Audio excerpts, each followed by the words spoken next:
Welcome to Not That Girl Anymore, part of the Liminal Network. I'm your host, Dawn Bouillon.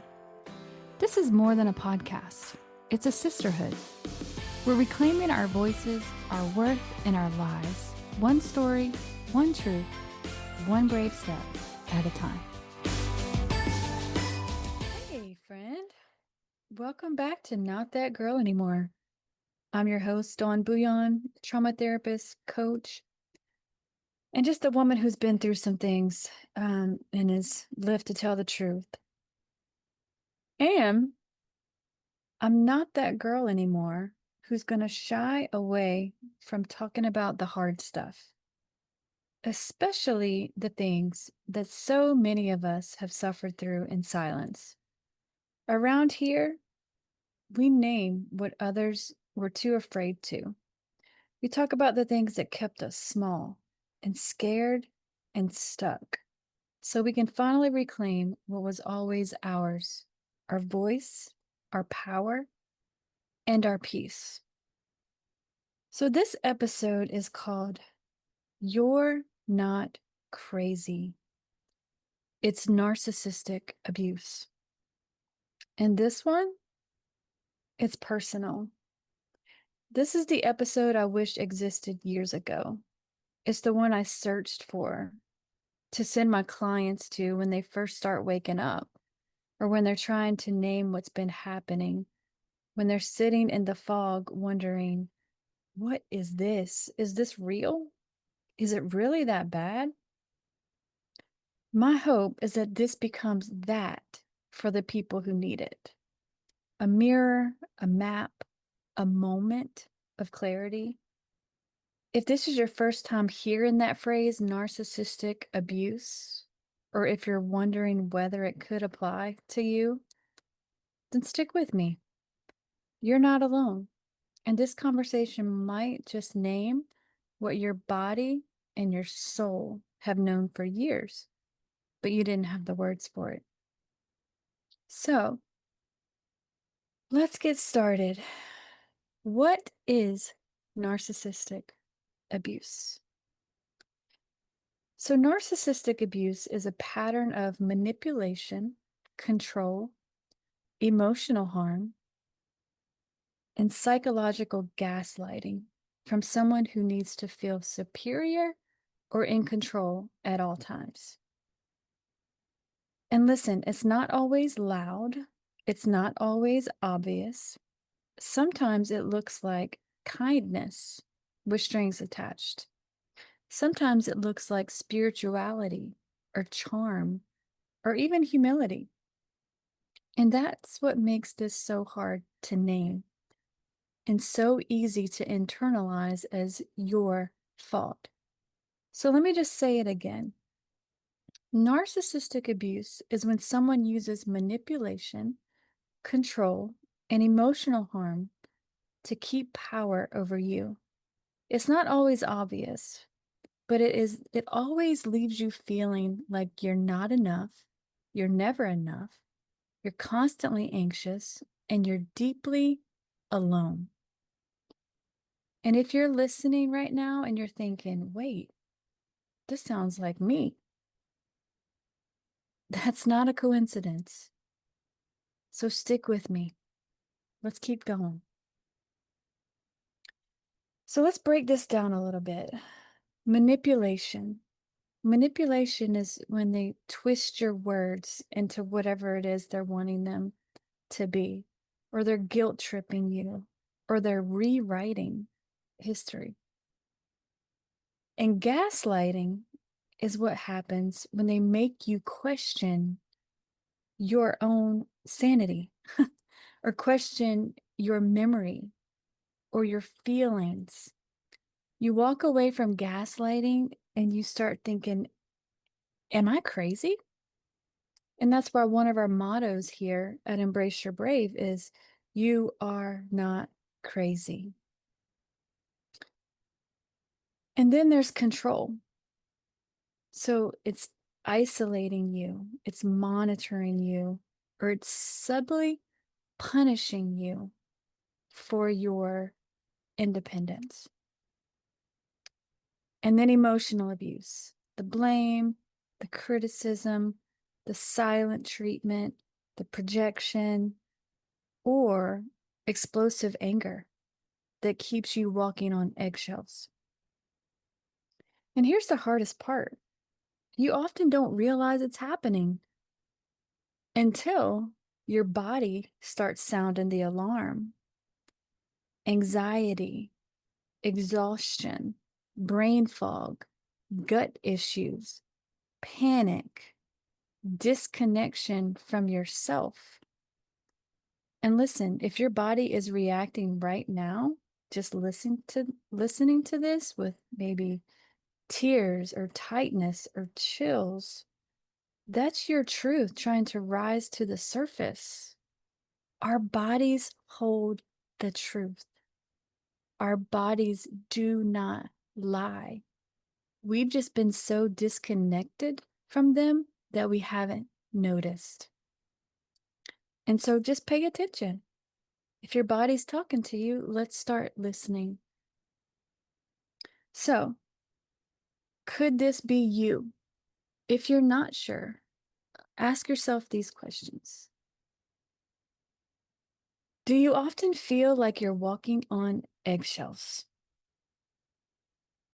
Are you constantly trying to explain yourself to someone who never listens? Do you feel like your feelings are too much, wrong, or crazy? Do you second guess your memories after conversations? Right? Like, wait, did I remember that right? Maybe I'm confused. Have you lost your sense of self trying to please someone else?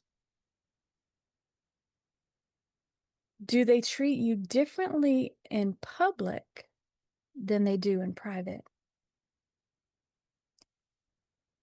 Are you always the one apologizing, even when you're not sure what you did? Listen, if even a few of these things ring true, you might be in a narcissistic abuse dynamic. And no, you're not overreacting. So here's some examples. It's not just in romantic relationships. It can show up in several different dynamics. A spouse or a partner who love bombs you and then withdraws affection until you comply. A parent, especially a narcissistic mother or father who controls your choices, isolates you from your siblings or your friends, or plays the victim to keep you guilty and loyal. Or maybe a boss who micromanages or takes credit for your work or punishes you for asking questions.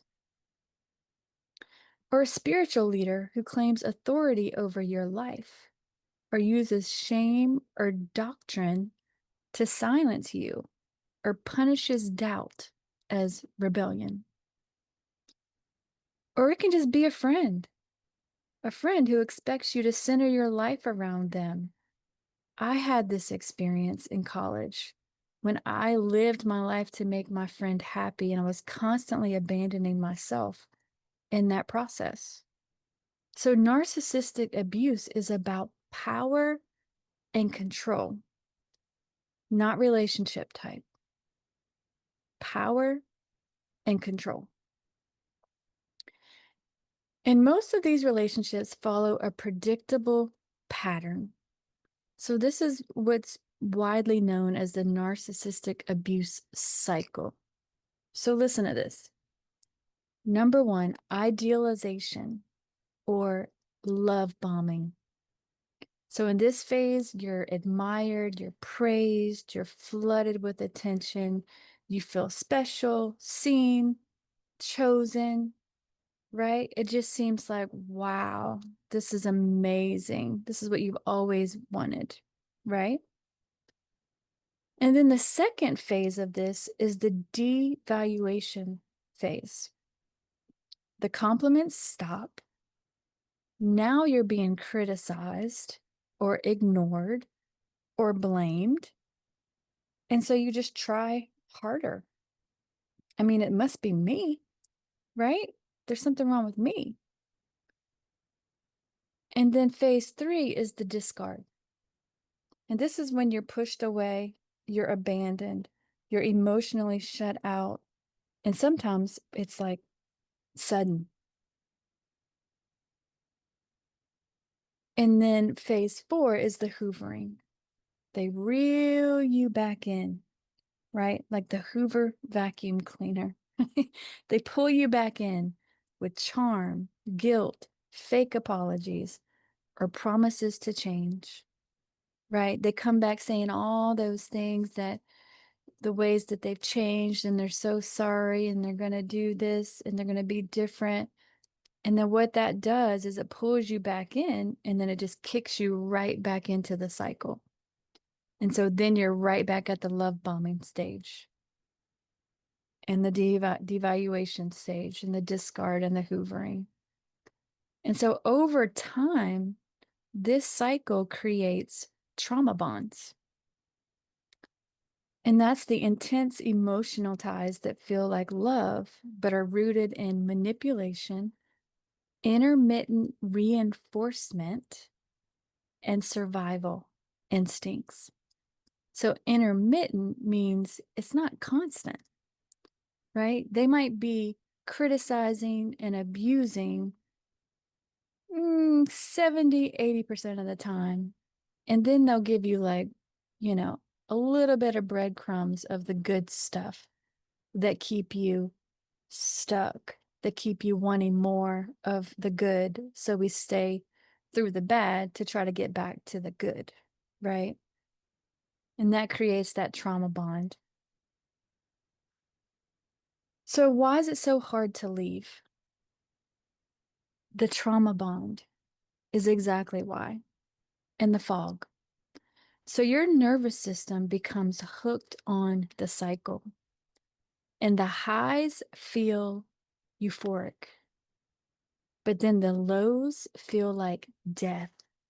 It's like being emotionally addicted to chaos, and your brain thinks that staying is safer than leaving. But it's not just emotional, it's physiological too. So look at this. When you're praised or given affection, your brain releases dopamine. That's the feel-good chemical. And when you're devalued or hurt, your body floods with stress hormones like cortisol and adrenaline. And that chemical roller coaster can literally keep you addicted. So it's not just emotional, it's physiological. And this is why emotional and physical distance is so important. You need space to regulate, you need space to detox, and to start seeing clearly again. So it's likely because you're stuck in the fog. And fog stands for fear, obligation, and guilt. So let's talk about that. Fog, F-O-G. So fear of retaliation, fear of being alone. I know many of us can relate to that. Obligation, obligation to keep the peace or to fix the relationship. It's oftentimes been placed on the woman to fix that or to keep it together even when it's not safe. And then guilt, guilt for giving up or guilt for not trying harder. So if you feel confused, foggy, or unsure, even while I'm saying this to you, that is a trauma response. Your brain has been in survival mode for a long time. Confusion is part of the protection. So leaving these relationships is not, it's not easy. And sometimes when we leave them, we see even more abuse happening. So when you pull away, a narcissist often then sends in the reinforcements. And these are called flying monkeys. That's the term for it, flying monkeys. These are the people who carry the message of the narcissist. They come to guilt trip you or question your choices. They might say things like, oh, come on, it's not that bad, or give him another try, or he's changed, or she's changed, or they're obviously getting their story from the narcissist and they're coming to you. And sometimes they don't even know that they're being used in that way, but that makes them unsafe to you. And then there's the smear campaign. So it's not enough, really, that they're hurting you. They want to hurt every relationship that you have. They want to isolate you so that you don't have anyone else. And so this might look like spreading lies in the community or in the deeper family system or through the whole entire church, right? To protect their image. And this often keeps survivors isolated, confused, and silenced. So this type of abuse is evil.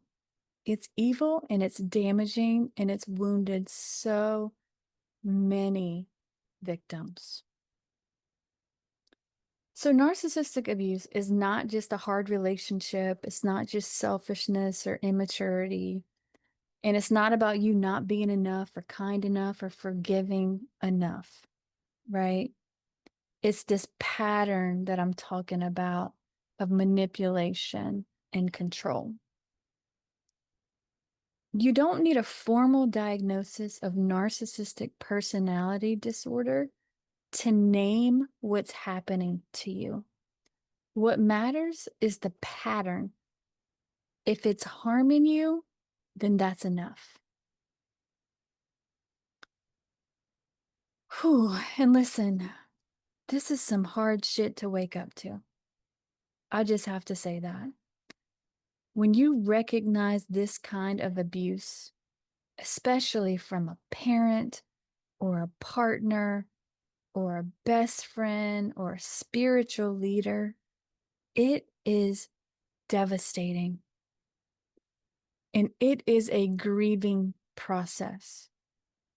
And you might feel grief and rage and numbness and confusion, or just like this crushing sense of loss.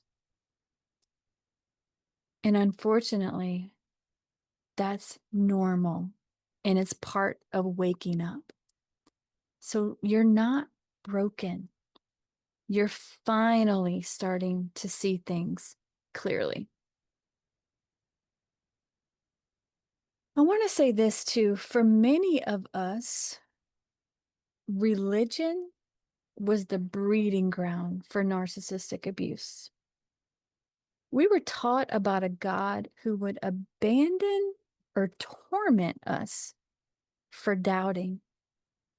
And we were told that that was love. We were groomed to obey, submit, and silence our intuition. And this conditioning is often what led us straight into abuse.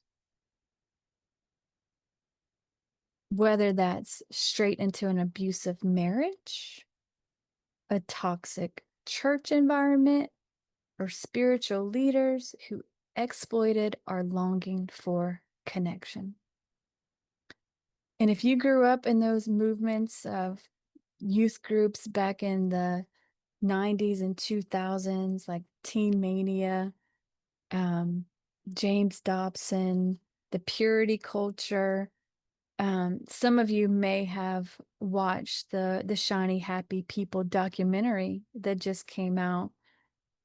And that is really opening a lot of people's eyes and just reminding them of the trauma that many of us experienced back in those days of our young minds being formed, and our idea of God being formed.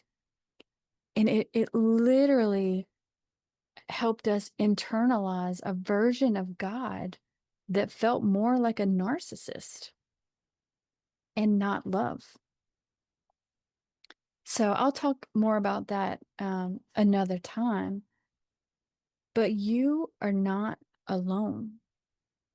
And there is nothing wrong with you questioning the systems that harmed you. And I've just noticed in my own life when I look back, the setup was there in the religious institutions for this. The males were put in places of power and authority with zero accountability, right? And the females were seen as less than servants and only there to serve the men. And so, I mean, the setup was perfect. Unfortunately, it's very devastating to both male and female because the men are conditioned to abuse, and then the women are conditioned that that's what they deserve. They deserve the abuse. And I have seen this wreck so many marriages, including my own, and including many of my friends that I went to seminary with and just were under some of these same teachings that I'm talking about. So I'm just looking there and seeing how that was a breeding ground for narcissistic abuse. So let's recap really quick. Narcissistic abuse can happen in any relationship. It's real, it's disorienting, and it's not your fault. There is a name for what you've been experiencing, and there is support, and there is healing, and there is a version of you on the other side that's whole and grounded and free. And if this is hitting home, listen. Whew, take a deep breath. We don't have to figure all this out today, okay? Let's just start by listening to our bodies, by listening to the response that's happening inside of us right now as we listen to these words. Or maybe start with a journal. What is it that stood out to you as we're sharing right now? Or maybe talk to someone that you know is safe or that's been through this very thing. And maybe come back and listen later if it's too much right now. The goal is not to rush you through this or to push you through this or to force you to do something you're not really ready to do. It's about reclaiming you, reclaiming your clarity, reclaiming your voice, reclaiming your story. And that has to honor you in this process. So just remember, you matter. Your feelings matter. Your pain matters. And however you go about your healing process, you honor you. And if you are feeling crazy right now, instead of thinking that you're broken, let's think maybe this is intentional. Maybe I am being gaslit to question myself. Maybe it's a different option than what you've been told. Whew, I told you today was maybe going to be a tough one. But listen, you're not that girl anymore. You're not the girl who bends herself into pieces just to be loved. or the one who silences her gut to keep the peace, or the one who disappears so that other people can stay comfortable. You are becoming the woman who sees clearly, who stands in her truth, who reclaims her voice, her peace, and her life. And I am right here with you. And I'm cheering for you, and I will cheer for you every step of the way. And I do want to offer you this. If you're in a place right now that you're saying, whew, this is me and I need some help, please reach out. I do want to invite you to something I'm starting just right now in the next couple weeks. It's called Reclaiming You. And this is a coaching program for women that are recovering from narcissistic abuse. And I've designed this specifically for you. Because what I do know is that we don't heal in isolation. And the lie is that we're the only ones going through this. So I do not want you to walk this road alone. So look into joining us at Reclaiming You. And I will be co-leading this with my dear friend Dottie, who you have met on this podcast, who is a somatic practitioner. And she will guide you through the body-based tools to help regulate your nervous system and reconnect with yourself. Because healing happens in the body too. And when I want my women to heal, I want you to heal holistically. And that means we've got to get educated. We've got to reconnect with ourselves and our story and our voices and our body. And so please, if this is something that you're interested in, or you're ready to take this brave step towards your healing, then join us at Reclaiming You. And you can find that on our website at embraceyourbrave.org. And let's do this healing thing together. You're not crazy. You're not alone. You are reclaiming you. Hey, friend, just a quick note. I am a licensed therapist, but this podcast isn't therapy. It's not meant to diagnose or treat anything. It's here to offer you support, encouragement, and real conversation. If you're struggling, please reach out to a trusted professional. You are not alone, and you are so worthy of healing. Even if your voice shakes, keep using it. Your healing matters.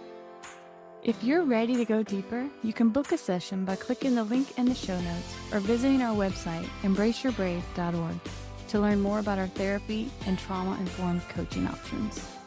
Let's explore how we can walk this journey together. You are not alone. Embrace your brave, sis. You're not that girl anymore.